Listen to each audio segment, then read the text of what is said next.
Olá! Você sabe quais são os princípios básicos da doutrina espírita? Sabe quando ela surgiu? Sabe quem são os seus profitentes? Para falar conosco sobre esse assunto, nós temos a alegria de recebermos mais uma vez Eulália Bueno, nossa amiga que é palestrante, médium, escritora, trabalhadora espírita de Santos, que está em Goiânia para um ciclo de palestras. Você acompanha ainda os quadros do programa, tira dúvidas, momento cultural, a dica de leitura e muito mais. Estamos começando o nosso programa Encontro Fraterno, que é o Espiritismo na sua TV. Fique conosco.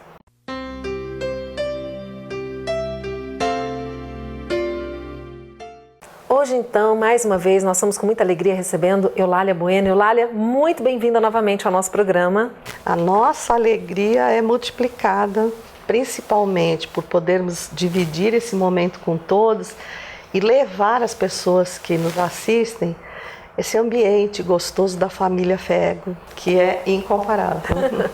Então, eu pensei hoje, Eulália, em nós começarmos um pouco, sobre a doutrina espírita e começando para esclarecer uma dúvida que muitas pessoas têm. Espiritismo sempre existiu ou foi Allan Kardec que deu início a essa doutrina? Quando nós olhamos os princípios da doutrina espírita, a pluralidade dos mundos habitados, a crença em Deus, a imortalidade da alma, a lei de causa e efeito, como tudo que existe no mundo sempre existiu. Então, a comunicação dos chamados mortos, que hoje nós sabemos que vivem a vida mais intensa e verdadeira, que é a do espírito, Allan Kardec foi um divisor de águas pela sua capacidade de pesquisa. Então, ele passou a observar as chamadas mesas girantes, as pranchetas. Ele foi convidado e ele adentrou esse campo como um curioso para saber que tipo de fenômeno era esse, que o bater das pernas da mesa, a prancheta, guardava supostamente a capacidade de responder às perguntas de forma inteligente. E foi nessa extensa pesquisa que eu acho que ninguém ainda consegue perceber a extensão, a profundidade, a isenção que só mesmo um verdadeiro cientista tem para pesquisar, para eliminar todas as possibilidades da intervenção de quem participava diretamente dessas reuniões. E aí ele concluiu que para uma resposta inteligente tinha que haver um princípio inteligente. Então, a partir dessa pesquisa, ele desvendou o que o mundo colocava como um verdadeiro mito. Então, nós vamos lá atrás, na civilização egípcia, nós vamos saber dos oráculos, das pitonisas.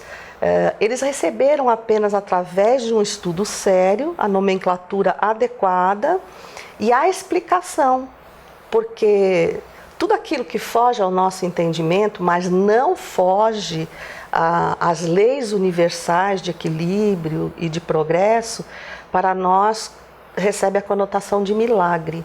Então é algo que está acima do nosso entendimento, mas nunca está fora desse regimento universal, das leis que regem o universo. E eu acho que Kardec teve a coragem, porque era alguém muito respeitado na área da pedagogia, era discípulo de Pestalozzi, o substituía no Instituto Yverdun, na Suíça. Então ele tinha o respeito pelo trabalho, onde ele se isentou do seu nome e adotou Allan Kardec para que as pessoas não buscassem a leitura pela representação que ele já tinha perante a sociedade. Até aí ele usou a isenção para poder mostrar comprovadamente o que havia colhido em suas pesquisas. Então é um trabalho ímpar. Então assim, os espíritos sempre existiram, os fenômenos sempre existiram, mas a partir de Kardec eles receberam a explicação lúcida, científica e racional que formulou os conceitos espíritas. E a partir daí, então, nós podemos considerar que o surgimento do espiritismo como uma doutrina iniciou-se com a publicação de O Livro dos Espíritos, em 1857. Sem dúvida nenhuma. O Livro dos Espíritos trouxe à tona, acho que, os maiores questionamentos da alma humana, em todos os sentidos, porque a primeira parte, ou o primeiro livro inserido, que é as causas primárias, ela vem falar exatamente da forma como foi criado o mundo, dessas causas iniciais que deram origem ao universo em que a Terra está inserido. Então é um assunto de um caráter universal, né, que se permite questionar pela ciência, porque em primeiro lugar o vértice número 1 da doutrina espírita é a ciência. Então não há como a gente chegar à parte da religião sem que tudo que tenhamos passado na ciência e na filosofia tenha uma conduta lógica. Eu acho que isso traz a confiabilidade maior, porque ele mesmo disse, se um dia a ciência contradisser a doutrina espírita, fique com a ciência. Então eu achei isso magnífico, de uma clareza, de uma lógica imprescindível para que a fé não seja cega. Ela caminhe com uma razão do porquê escolheu aquele caminho. Então é fantástico. Sem dúvida. E é interessante nós sabermos disso, porque muitas pessoas dizem, acreditam que o espiritismo é proibido na Bíblia. Não é? Existem algumas versões que proíbem o espiritismo. Então nós vamos entender que isso não é possível, porque na verdade o espiritismo surgiu, né, em 1857, e a Bíblia, como nós sabemos, é um livro que tem mais de 2000 anos. Não tenha dúvida. Eu acho que as pessoas confundem um pouco, por falta de conhecimento, com a proibição da evocação dos mortos por Moisés. Mas acontece que eu não tenho certeza, a doutrina espírita trouxe uma amplitude dessa visão, porque até hoje, em algumas situações, as leis mosaicas, como a proibição da evocação, deveriam servir, porque ele colocou, tem que saber, por que Moisés colocou essa proibição? Porque para tudo que se fazia, queria-se ouvir o que os espíritos pensavam. E isso violenta a lei do livre-arbítrio, que é a lei primeira de condição evolutiva do ser. Então, se para tudo que for fazer, para as coisas mais banais do dia a dia, eu for consultar os espíritos, de qualquer forma, eu estarei tentando anular uma lei que é universal e que me garante a evolução. Então, é como se eu fosse a uma escola e na hora da prova o professor resolvesse as questões para mim. Então, a proibição foi exatamente pelo desrespeito ao mundo espiritual, mas ali fica reconhecida a comunicação entre os vivos e os desencarnados. Então, pelo contrário, eu acho que a Bíblia, ela sedimenta o estudo que muito tempo à frente veio e que estuda as dúvidas da Bíblia. Então, o Espiritismo, se for comparado à Bíblia, ele está muito mais sedimentado, porque ele teve a coragem de desmistificar o que se chamava milagres ou produções desconhecidas, enfim. Ele realmente colocou o olhar sobre a Bíblia sem desrespeitá-la, mas a estudou com a coragem de quem busca a explicação do amanhã. E é fantástico isso, porque nós passamos a compreender que não existem milagres, que tudo que acontece tem uma explicação lógica e racional, não é? Nós vamos ter que parar um pouquinho para um breve intervalo, mas na volta nós queremos conversar um pouquinho com a Eulália sobre alguns princípios básicos da doutrina espírita. Nós voltamos já já.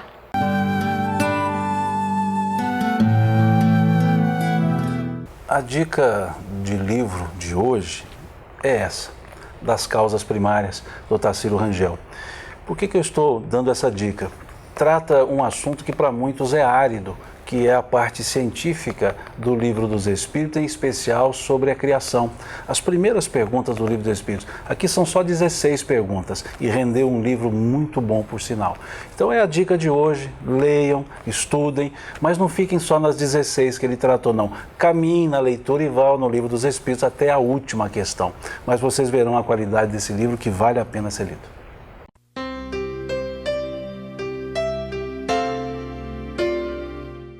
Estamos de volta falando hoje sobre doutrina espírita com Eulália Bueno.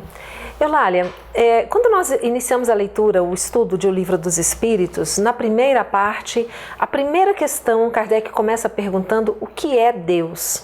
Como é que o Espiritismo entende Deus? Os espíritas realmente creem em Deus? Mas não tenha dúvida alguma. Só que a ideia de Deus, ela é muito maior e muito mais integrada a nós do que a ideia primeira de que nós somos feitos à imagem e semelhança de Deus. Isso faria com que estejamos projetando em Deus as nossas próprias deficiências.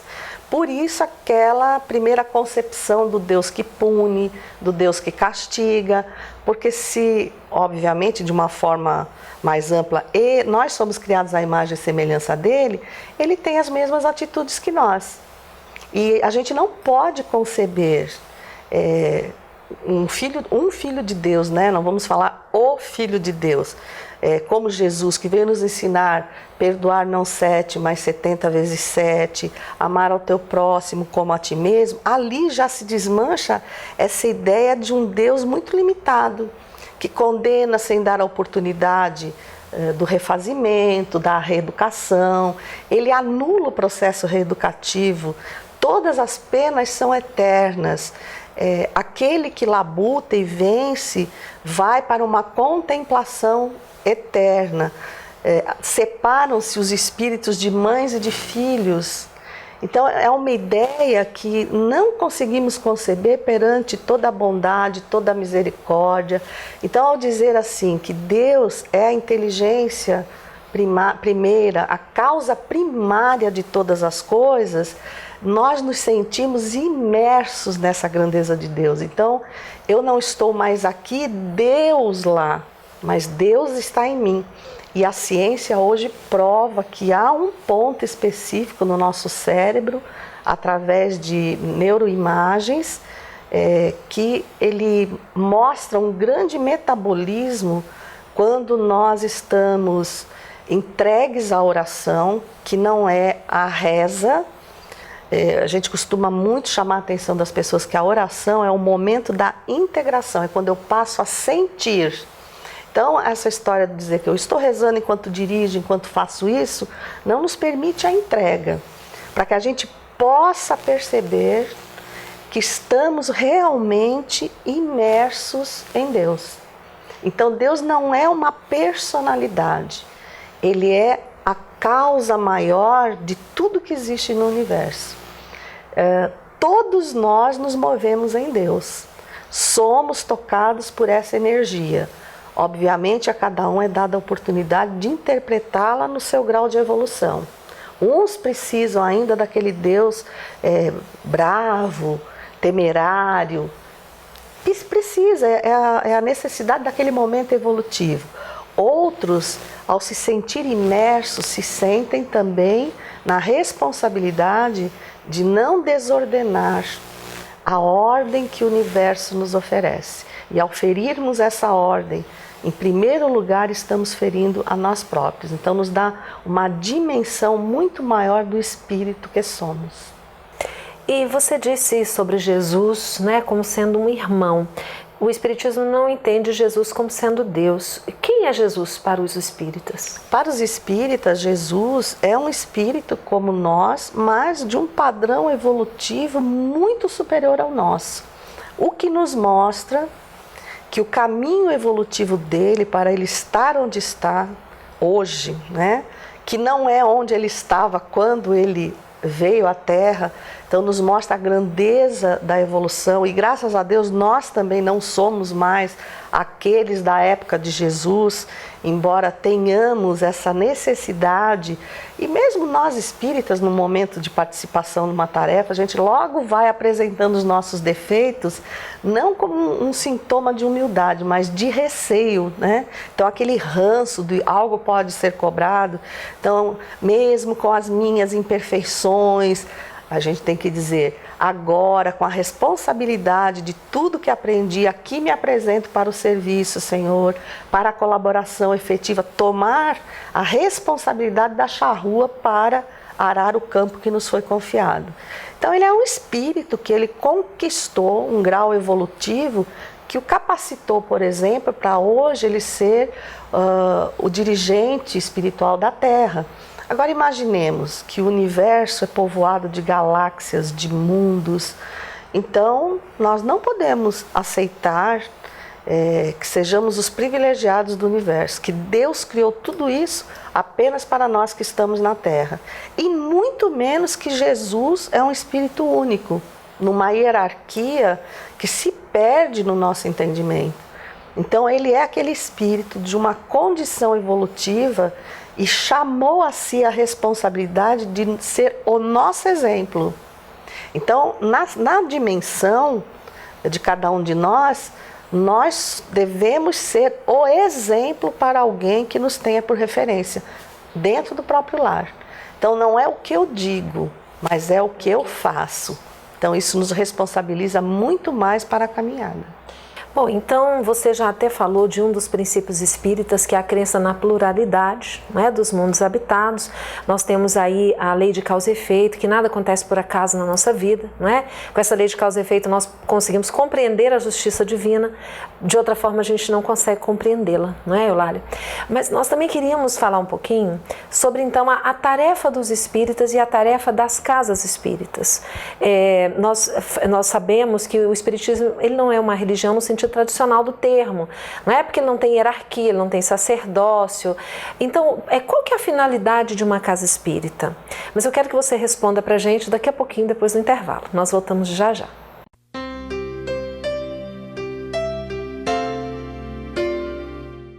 Olá, amigos. Estamos aqui para convidar a todos para o 33º Congresso da Federação Espírita do Estado de Goiás, que se realizará no ano que vem, 2017, de 25 a 28 de fevereiro, cujo tema será Vida, Desafios e Soluções. Nós estaremos lá e será uma alegria poder abraçá-lo, poder encontrar a família espírita e outros simpatizantes do espiritismo em torno dessas reflexões e nesse evento que já se tornou um evento tão aclamado, tão esperado, que as pessoas têm um profundo carinho e que entrou definitivamente na agenda do movimento espírita, que é o Congresso patrocinado pela Federação Espírita do Estado de Goiás. Até 2017, te vejo lá.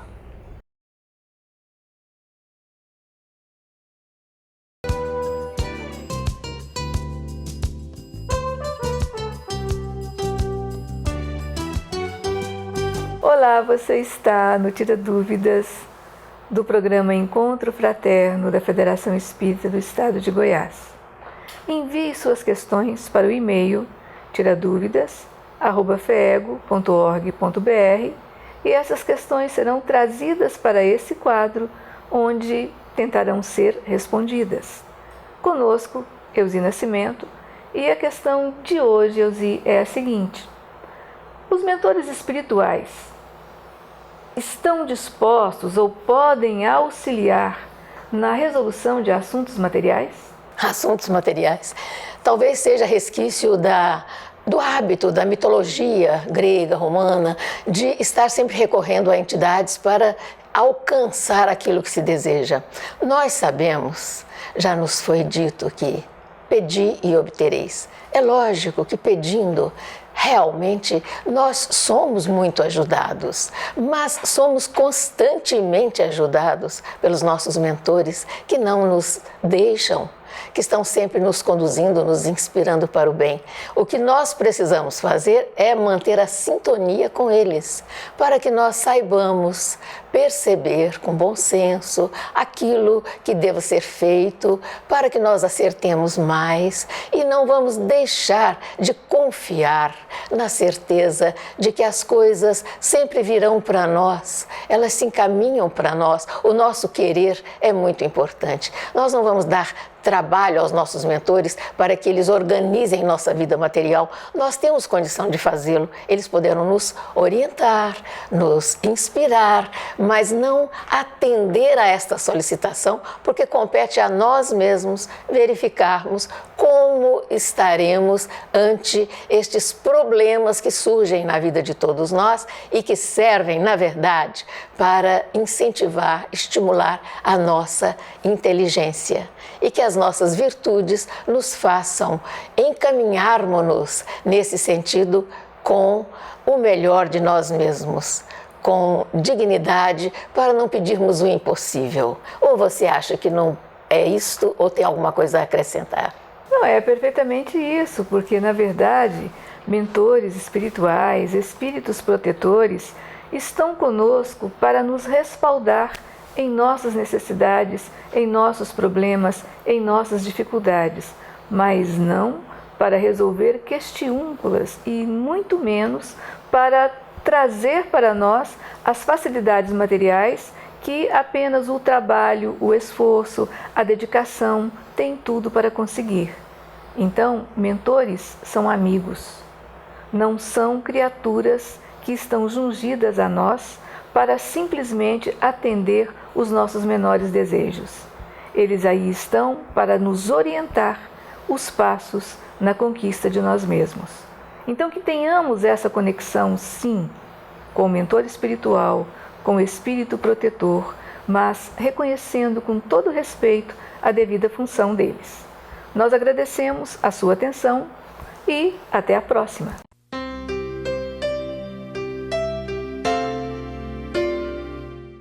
Estamos de volta hoje falando sobre doutrina espírita e agora queremos falar um pouquinho sobre a Casa Espírita com a Eulália, que também é dirigente de uma Casa Espírita em Santos. Eulália, as pessoas que nunca foram a uma Casa Espírita e que às vezes têm curiosidade, mas têm um certo receio sem saber o que vão encontrar na Casa Espírita, o que você pode dizer para esses nossos amigos? Que a Casa Espírita é um lar, um hospital e uma escola que acolhe a todos nós e que nos oferece a dádiva da reeducação. Então ela nos apresenta um Deus misericordioso, mas ela também nos diz que somos os responsáveis pela arquitetura da nossa existência.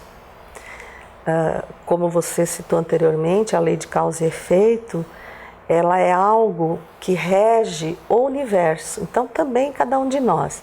E aí está a imensa justiça de saber que nada nos é imposto, mas que tudo de acordo com o nosso entendimento, com a nossa capacidade, é construído diariamente e atua sobre nós, constantemente.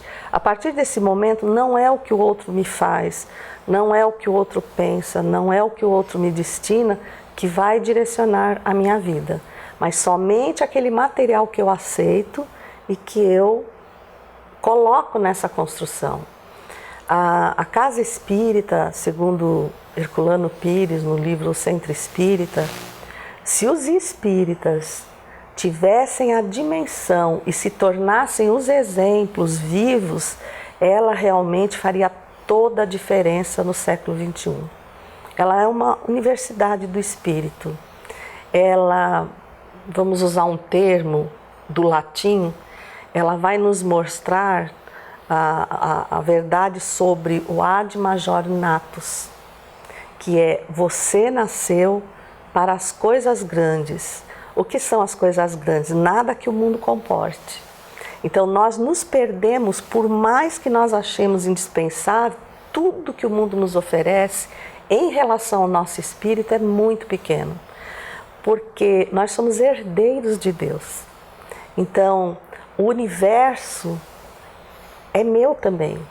Então eu tenho a minha parte de responsabilidade, porque a ideia pequena que nós temos aqui na Terra é de que eu só cuido daquilo que é minha propriedade. E Deus nos convida a cuidar do universo. Deus nos convida a compreender que toda a nossa participação pode contribuir para o equilíbrio ou para o desequilíbrio do universo a partir do meu próprio universo íntimo. Então, o meu espírito é um micro-universo mergulhado num macro-universo de Deus. A casa espírita do século XXI, ela vai nos libertar da religião para inserir em nossa alma, através desse processo educativo, a religiosidade, que é eu me dilua nessas diversas divisões que nós colocamos de religiões, que nós nos diluamos para nos compreender todos filhos de Deus, com as mesmas condições, capacidades e responsabilidades. É onde muitas pessoas dizem, eu tenho receio de ir à casa espírita, porque na realidade, no fundo, ela sabe que a casa espírita vai dizer, a sua vida é aquilo que você está fazendo dela. Ou seja, se as pessoas imaginam que chegando à casa espírita, elas vão já conversar com os espíritos, tem pessoas que têm até medo, né, de entrar numa casa espírita e de repente se descobrir médium. Não é assim que funciona, né? A finalidade realmente é a pessoa se conhecer e perceber como ela pode se tornar uma pessoa melhor. Exatamente. Primeiro porque médiums não são apenas espíritas. O Allan Kardec aborda isso muito bem no livro dos médiuns, quando ele diz toda pessoa que sente em qualquer grau a presença dos espíritos é médium. E aí todo mundo vai se conectar que em algum momento sempre sentiu essa presença. Então todos nós estamos inseridos nesse quadro de convivência com os espíritos onde quer que nos encontremos. Não só na casa espírita. Não, a casa espírita apenas nos mostra, nos desvenda lucidamente como essa interação acontece para a nossa melhoria íntima, né? Porque se nós negarmos os espíritos, nós estamos negando a nós mesmos que somos espíritos. Até porque, né, Eulália, os espíritos nada mais são do que nós mesmos sem o corpo de carne. Exatamente. Né? O que nós seremos o dia que esse corpo aqui perecer. Exatamente. E nós somos espíritos encarnados, né? Então, a beleza dessa compreensão nos faz tornar a nossa vida melhor. Porque eu vou aprender a interagir, a agir e não a reagir com os espíritos mais próximos, né? Ama o teu próximo como a ti mesmo. Então eu vou compreender a minha inserção familiar, a minha responsabilidade no universo chamado família, que é um micro-universo, mas está inserido no universo. Então o equilíbrio ou desequilíbrio que eu gero a partir do ponto em que me encontro vai ofender toda a minha trajetória. Então a casa espírita nos ensina a fazer a pergunta: o que é que eu espero de mim? O que é que eu espero da vida? E a doutrina nos coloca: espere da vida aquilo que você faz dela. Então, nós somos os construtores do nosso amanhã. Eu acho esse processo incomparável, belíssimo e que nos fortalece e nos mostra que nós precisamos ser diferentes. Ama o teu próximo como a ti mesmo. Em que grau nós nos amamos? Nós não podemos dar aquilo que não temos. Então, nós somos eternos doadores do universo e o universo está sempre nos permeando de amor e de luz. Basta perguntar o que é que eu estou oferecendo a ele. Existe alguma atividade mais importante que outra na casa espírita? Porque às vezes as pessoas imaginam que os médiuns são seres especiais, são diferentes, né? Como é que você avalia essa questão do trabalho? O trabalho também é outra beleza, porque a casa espírita ela nos consegue inserir numa frente de trabalho múltipla, de acordo com as nossas tendências. Então, ninguém é dispensado.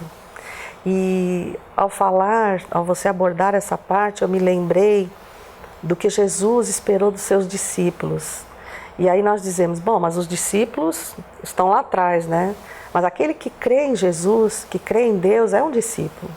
E ele espera que nós sejamos o sal da terra. E aí tem a abordagem muito bonita, que é o sal nunca recebe, ele só dá. Ele se diferencia de tudo. Então, por exemplo, por que nunca recebe e só dá? Porque você pode misturar o sal com qualquer elemento que ele vai se sobrepor. No entanto, ele nunca vai absorver o sabor do elemento com o qual você se mistura. Então ele diz assim: seja incorruptível como sal no local em que você se encontre. A partir disso, você estará abrindo o caminho do bem e do amor para a Terra e para o universo. Muito bem.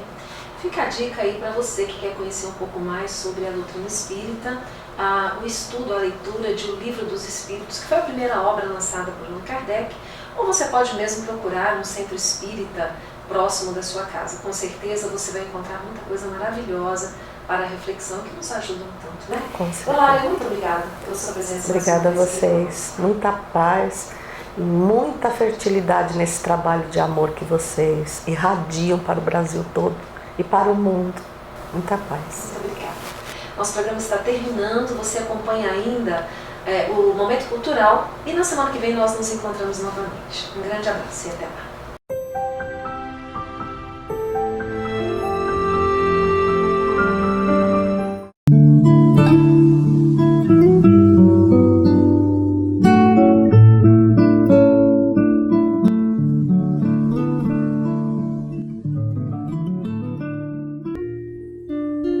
Que venha pro lado de cá, pequeno, que venha sereno e feliz, que tenha uma vida doce, tem tanto amor a te esperar, tem sonhos,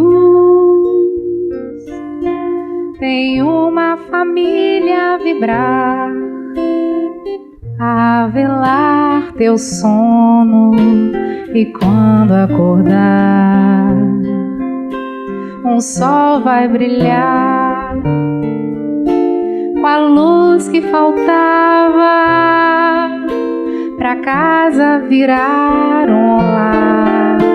Então vai nascer criança tão linda, queremos dizer, seja bem-vinda. Pedro chegou pra junto de nós, foi Deus quem deixou, o céu hoje vai sorrir.